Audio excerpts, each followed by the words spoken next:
rise to height of the 6 meter above. Calculate the potential energy. यानी इस question को हम ऐसे बनाते हैं, मान लो ये कह रहा है कि एक जमीन से 6 मीटर की दूरी पर एक वस्तु को रखा गया है और उस वस्तु का वजन जो बोल रहा है वो 10 kg है। आपसे इस क्वेश्चन में मांग रहा है पोटेंशियल एनर्जी। क्या मांग रहा है? पोटेंशियल एनर्जी मांग रहा है। तो इस प्रॉब्लम को बनाना तो आसान है ना? Look at the board. तो एट फर्स्ट पोटेंशियल एनर्जी बराबर क्या होता है? mgh। मास कितना दिया हुआ है? 10 kg। अब g का वैल्यू कितना होता है? 10। अब g का किसका वैल्यू? x का वैल्यू कितना दिया आपसे? पोटेंशियल एनर्जी कितना हो गया? 600 जूल। कितना हो गया? 600 जूल। ये हमारा क्या निकल गया? पोटेंशियल एनर्जी निकल गया ना। अब हमें पढ़ना है ट्रांसफॉर्मेशन ऑफ एनर्जी। लिखिए, चलिए फटाफट इसको उतारिएगा, बाद में पहले इसको लिख लेते हैं। लिखिए, 1 मिनट, हम बोर्ड पर लिख रहे हैं। ये हो गया ना? अब इसको क्लियर कर लेते हैं। चलो, ट्रांसफॉर्मेशन ऑफ एनर्जी। क्या बोल रहा है? ट्रांसफॉर्मेशन ऑफ एनर्जी यानी ऊर्जा का रूपांतरित। ऊर्जा का रूपांतरित, ठीक है, प्रेरित लिख लेना। ऊर्जा का रूपांतरित। अब इसमें क्या होता है, पहले हम लिख देते हैं द चेंज ऑफ, यानी ऊर्जा को एक फॉर्म से दूसरे फॉर्म में बदलने की ऊर्जा को ट्रांसफॉर्मेशन ऑफ एनर्जी करते हैं। द चेंज ऑफ, हम यहां बोर्ड पर लिख भी रहे हैं, ठीक है, the change of one form of energy to another form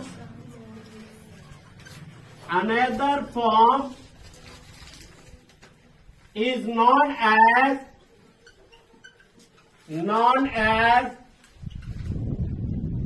transformation of energy. यानी कि एक फॉर्म से दूसरे फॉर्म में जो एनर्जी हम लोग बदलते हैं उसी को हम लोग क्या कहते हैं? Transformation of energy. अगर इसको हिंदी में लिखिएगा, ऊर्जा का एक रूप से, हिंदी वर्ड में लिखिएगा, ऊर्जा के एक रूप से दूसरे रूप में परिवर्तित करने को, बोलो, ऊर्जा एक रूप से दूसरे रूप में बदलना ही कहलाता है ऊर्जा का रूपांतरित। आपको ये पता होगा, जैसे एग्जाम्पल में अगर आप समझिए, हम सबसे ज्यादा मेन सोर्स ऑफ एनर्जी कौन सा है? वो सन है ना? सन है क्या मेन सोर्स ऑफ एनर्जी? अभी देखो यहाँ पर अगर हम इस सन में देखोगे, अब कैसे कैसे कन्वर्ट करा। Please take your seat, don't move here and there and disturb your class. At first sun के बारे में देखिए। आपको ये पता है सन से जो हम लोग को हीट एंड लाइट मिल रहा है उसमें भी आपका कुछ खूबी है। कैसे मिलता है पता है ये बात? तो ये बात जान लो। चूंकि ये सन जो है एक हाइड्रोजन का गोला है। हाइड्रोजन का गोला, एक हाइड्रोजन है, और हाइड्रोजन, सुनो ध्यान से, ये हाइड्रोजन जो है और ये हाइड्रोजन कंबाइन करके हीलियम गैस बनता है। क्या बनता है? हीलियम गैस बनता है। और यही हीलियम जब रिएक्शन करता है ना, जब रिएक्शन करता है हाइड्रोजन, सुनो, हाइड्रोजन एक सूरज किसका गोला है? हाइड्रोजन का। जब हाइड्रोजन कंबाइंड होता है और केमिकल रिएक्शन करता है तो हीट और एनर्जी प्रोड्यूस करता है। क्या करता है? हीट एनर्जी, जिसके कारण से हम लोगों को सूरज से क्या मिलता है? रोशनी, हीट एंड लाइट मिल जाता है बाबू। ये दोनों मिलता है। तो यहाँ पर देखो, ऊर्जा एक रूप से दूसरे रूप में बदला कि नहीं बदला? पहले कैसे देखो, जब हाइड्रोजन करके रिएक्शन जब करा रहा था तो हीलियम गैस बन रहा था। तो यहाँ पर हो गया नाभिकीय ऊर्जा। कौन सा ऊर्जा? न्यूक्लियर ऊर्जा। इसको कहते हैं नाभिकीय ऊर्जा। किसको कहते हैं? इसको, इस प्रोसेस को न्यूक्लियर एनर्जी कहते हैं, नाभिकीय ऊर्जा कहते हैं। और ये नाभिकीय ऊर्जा, ध्यान से सुनो, यही नाभिकीय ऊर्जा जब रिएक्शन कंप्लीट कर रहा है तो हमको क्या दे रहा है? हीट एनर्जी दे रहा है ना। और हीट एनर्जी को फिर हम लोग क्या कर रहे हैं? Light energy. अभी सोलर सिस्टम का बहुत जबरदस्त यूज होता है, उसमें भी हम लोग क्या करते हैं? सनलाइट को उसको एब्जॉर्ब कर चार्ज करते हैं, हीट लेते हैं उसके, मेनली तो उससे हीटिंग लेते हैं ना, हीट लेते हैं। हीट एनर्जी को रात में फिर बल्ब की ओर जलाते हैं, तो वो क्या होगा, एक फॉर्म से दूसरे फॉर्म में बदला कि नहीं एनर्जी। Yes sir. तो ये हो गया ट्रांसफॉर्मेशन ऑफ एनर्जी। इसमें बहुत से एग्जाम्पल है आपके, इतने एग्जाम्पल इतने एग्जाम्पल है जहां पर आप जो सकते हैं। बहुत सी चीजें अभी देखिए, बल्ब हम लोग रात में जलाते हैं, पंखा जलाते हैं, कुछ भी जलाते हैं, तो देखिए इलेक्ट्रिक भी एक एनर्जी है। इलेक्ट्रिक एनर्जी कन्वर्ट टू हो जाता है लाइट एनर्जी। किसमें कन्वर्ट होता है, इसमें कन्वर्ट होता है लाइट एनर्जी में। तो यहां कन्वर्ट हुआ कि नहीं हुआ। तो एनर्जी एक फॉर्म से दूसरे फॉर्म में कन्वर्ट होता है। ठीक है, इसको आगे बढ़िएगा। क्लियर, यहां समझ में आ रहा है ना। जैसे हम लोग करते हैं heat energy, heat energy convert किसमें हो जाएगा, लाइट में। अगर हम सन के केस में हमने बताया कि न्यूक्लियर एनर्जी कन्वर्ट हुआ सबसे पहले, तो हीट एनर्जी मिला और हीट के बाद ये लाइट मिला। तो हीट एंड लाइट दोनों कंबाइंड फॉर्म में मिलता है कि नहीं मिलता है। यस। ठीक है, उसके बाद हमारा एक और टॉपिक है जिसपे आपको पढ़ना है इस चैप्टर क्लास 9 वाले बच्चों को, जो मैं देख रहा हूं कि अभी क्या टॉपिक है। चलिए, अब यहां पर देखिए और भी ट्रांसफॉर्मेशन ऑफ एनर्जी का प्लांट में देखिएगा। Plant use solar energy chemical energy process of photosynthesis.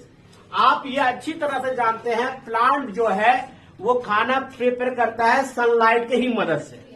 बिना सनलाइट से वो खाना प्रिपरेशन नहीं करता। ध्यान से सुनिएगा। तो चूंकि आपको पत्ता जो जैसे ग्रीन जो लीव देखते हैं, ये ग्रीन लीव वो ग्रीन ही क्यों होता है, वो इसमें एक पिगमेंट पाया जाता है। क्या पाया जाता है, और वो पिगमेंट का नाम है क्लोरोप्लास्ट। क्या नाम है, क्लोरोप्लास्ट। कोई भी पत्ता हरा जनरली होता है, वो इसलिए होता है क्योंकि उसमें एक क्लोरोप्लास्ट पाया जाता है जो क्लोरोफिल में होता है। छोटा सा एक पिगमेंट होता है, टोमेटा वगैरह पढ़ाएंगे बायोलॉजी में। तो ये प्लांट जो है वो क्लोरोफिल के मदद से और सनलाइट की मदद से प्लांट क्या करता है, वहां पर प्रोड्यूस ग्लूकोज के रूप में करता है, और खाना का नाम है प्लांट का, और वो फूड जो है क्या नाम है, प्लांट को मिल जाता है। तो ये प्रोसेस के बारे में हम डिटेल बाद में बताएंगे। तो प्लांट वाला भी केस में आप देख सकते हैं, प्लांट क्या यूज करता है, plant use solar energy. Solar energy use करता है कि नहीं। Yes sir.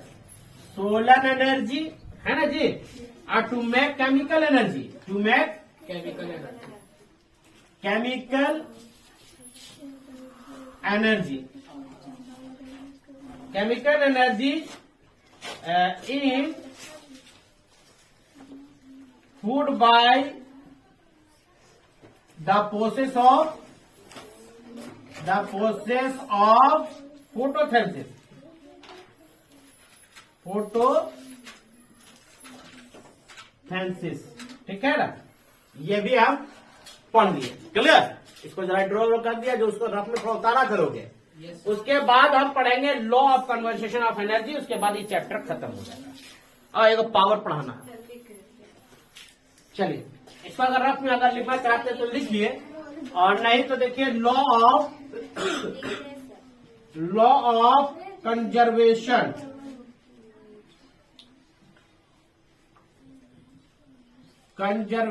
Of energy. क्या लिखा हमने, जिसको कहते हैं ऊर्जा का संरक्षण का नियम। इन हिंदी में अगर लिखिएगा तो ऊर्जा संरक्षण का नियम। यहाँ क्या कहता है, शॉर्ट में, ऊर्जा का ना ही निर्माण कर सकते हैं और ना ही नष्ट कर सकते हैं। इसी को लॉ ऑफ कंजर्वेशन कहते हैं। ठीक है,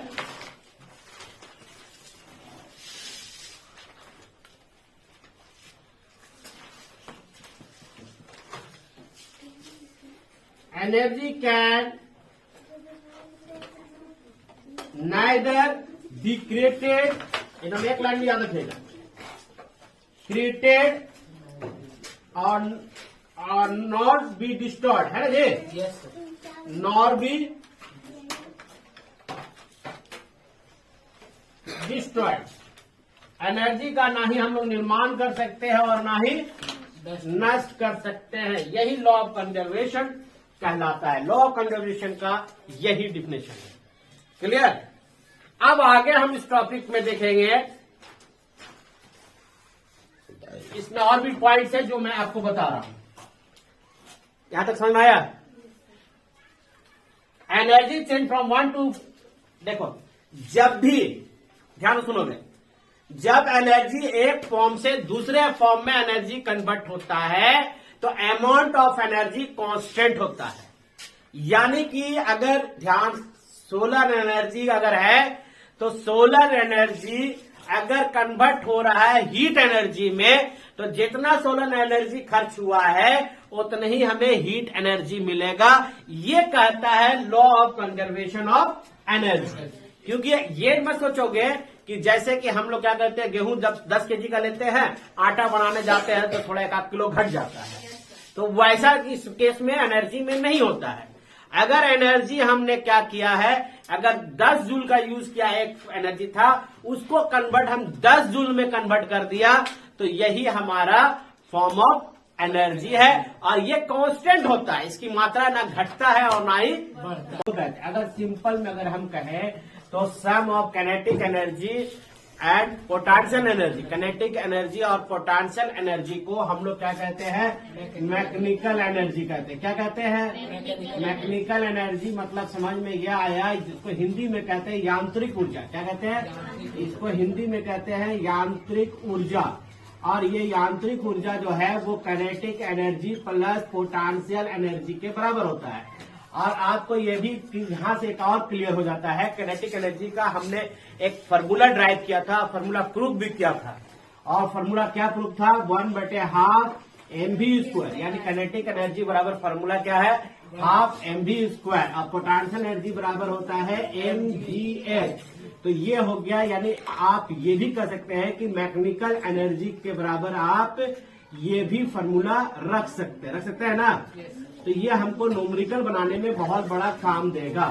अब यहां से मैकेनिकल एनर्जी के बाद हमें जो टॉपिक पढ़ना है, समझ में आ रहा है? मैकेनिकल एनर्जी, अगर मैकेनिकल एनर्जी का डिफिनेशन अगर आप लिखेंगे तो लिखेंगे एनर्जी प्रोसेस, लिख देते हैं, उसके बाद हिंदी में बता देंगे, ठीक है? Process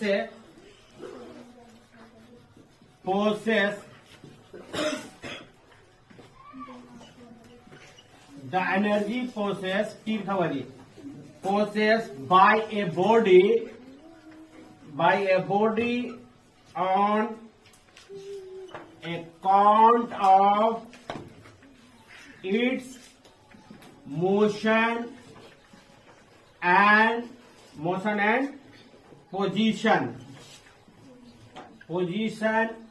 is called mechanical energy. Short में लिख रहे हैं एमई, ठीक है? यानी कि कहने का अर्थ है कि आप अगर देखेंगे तो यहाँ पर मोशन है, आपको ये पता है what is the motion. Motion के बारे में समझते हैं, बात को पढ़ा चुके हम लोग। तो मोशन जब होता है तो इसका मतलब क्या है? काइनेटिक एनर्जी है। अगर पोजीशन पे अगर है तो यहाँ पर क्या हो गया? पोटेंशियल एनर्जी हो गया। अब यहाँ से एक क्वेश्चन है, अगर मान लो कि एक व्यक्ति जो है अपने सर पर, मान लीजिए कि वो 15 केजी का वेट का सामान खरीद लिए हुए है, और जमीन से वह जो है, अगर हम बात करें 5 मीटर दूरी पर लिए हुआ है, खड़ा है वो अभी 5 फीट का दूरी का है, वो अपने पर सामान लिए हुए है। तो अगर ये बताइए ये कितनी एनर्जी खर्च करता है, तो हम लोग एक चीज पढ़े थे, W बराबर, याद कीजिएगा, W बराबर FS। एक्चुअली एगो कॉस थीटा मैंने पहले क्लास में नहीं बताया था। यहाँ पर भी एक 2-3 कंडीशन होता है, ये याद रखिएगा। ये आपको हायर क्लास में जब जाएंगे तो ज्यादा क्लियर होगा, 9th क्लास में ज्यादा इसका एक्सप्लेनेशन नहीं है, 11 में ज्यादा है। तो W बराबर F into S into cos theta होता है, ये एक फॉर्मूला है। यानी कि अगर हम फोर्स अगर लगा रहा है तो फोर्स बराबर F बराबर आप क्या पढ़े? Mass into acceleration. एस तो हो गया डिस्प्लेसमेंट होगा, और कॉस थीटा। अब यहाँ पर सवाल आता है कि अगर आप देखिएगा कि आदमी जमीन के साथ खड़ा है, जमीन के साथ हम खड़े अगर हैं तो जमीन के साथ हम 90 डिग्री का कोण बना रहे हैं। कितना डिग्री बना रहे हैं? 90 डिग्री बनेगा ना। तो 90 डिग्री का अगर कोण यहाँ पर बन रहा है, इसका मतलब है थीटा का वैल्यू कितना हो गया? 90 डिग्री हो गया। अब मास कितना दिया हुआ है? वो मास दिया हुआ है 15 दिया हुआ है। जी यहाँ पर अर्थ के ऊपर है तो ग्रेविटी फोर्स लगेगा, तो जी का वैल्यू कितना होता है? स्टैंडर्ड 9, ऐसे हम लोग 10 रख लेते हैं। लेकिन 9.8 मीटर पर सेकेंड। राउंड फिगर में हम लोग इसको कितना रखते हैं? 10 रख देते हैं। और एच डिस्टेंस 5 हो गया और कॉस हो गया, ये थीटा की जगह पर क्या हो गया? 90 डिग्री, क्योंकि जमीन के साथ वो पहला 90 डिग्री कौन बना रहा है। और कोस 90 का वैल्यू कितना होता है जरा बताएंगे? किसी को पता है कॉस 90 का वैल्यू?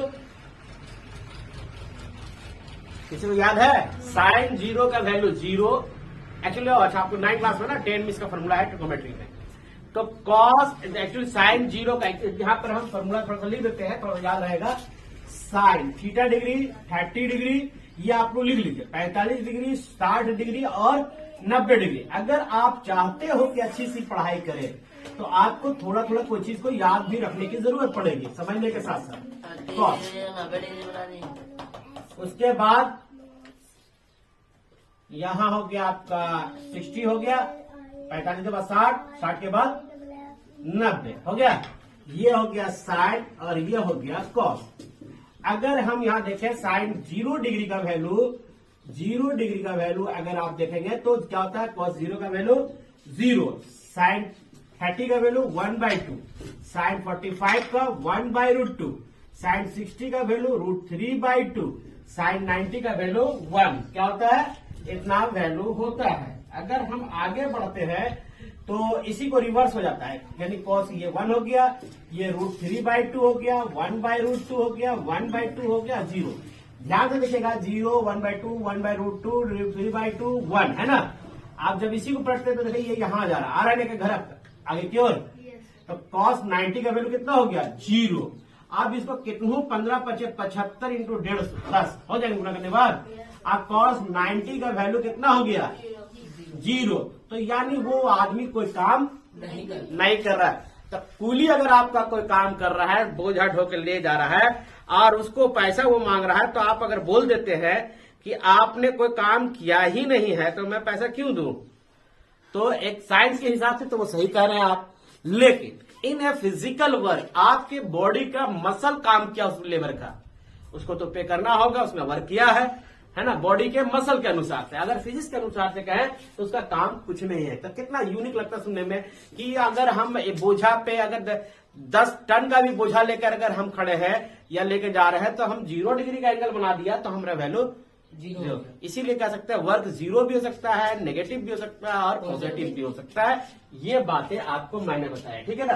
तो मैकेनिकल एनर्जी समझ में आया? मैकेनिकल एनर्जी को कहते हैं हिंदी में यांत्रिक ऊर्जा। अब mechanical energy that means kinetic energy plus potential energy. यहां तक किसी को कोई डाउट है, किसी तरह का कोई प्रॉब्लम है? यस और नो?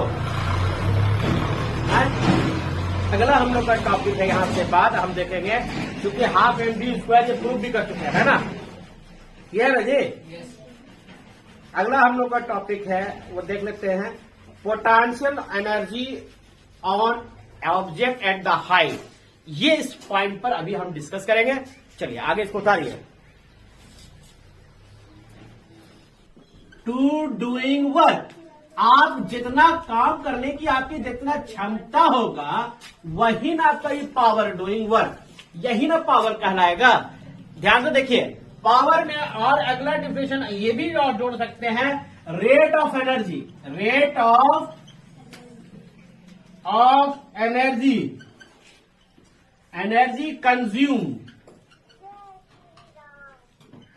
कंज्यूशन, यानी कि जितना आप एनर्जी कंज्यूम कर पाते हैं वही हमारा पावर है। पावर बराबर आप जो लिखेंगे पी बराबर, पावर का एसआई यूनिट पहले देख लेते हैं। एसआई यूनिट क्या होता है पावर का? वाट लगा दिया, नहीं क्या उसने पावर देख के वाट लगा दिया, ये याद रखिएगा, हमेशा वो याद रहेगा, है ना। आदमी बोलता है यार क्या उसका वाट लगा दिया, क्या उसका वाट लगा दिया, मतलब मार कर छूट दिया ना। ये तो उसी तरह से एनर्जी लगाया होगा, तो एनर्जी है दैट मीन्स पावर है। और P बराबर जो फॉर्मूला होता है वो होता है B/T, क्योंकि रेट ऑफ एनर्जी, आप सुनिए ध्यान से, यहीं से अगर क्या क्लियर हो जाएगा, कह रहा है रेट ऑफ एनर्जी।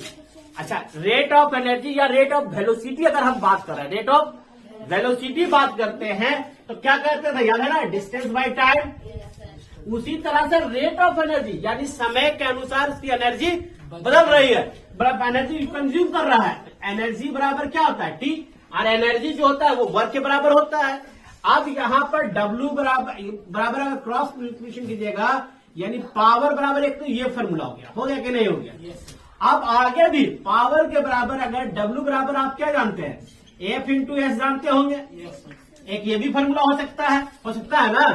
एक ये भी फॉर्मूला हो सकता है। F बराबर क्या जानते हैं आप?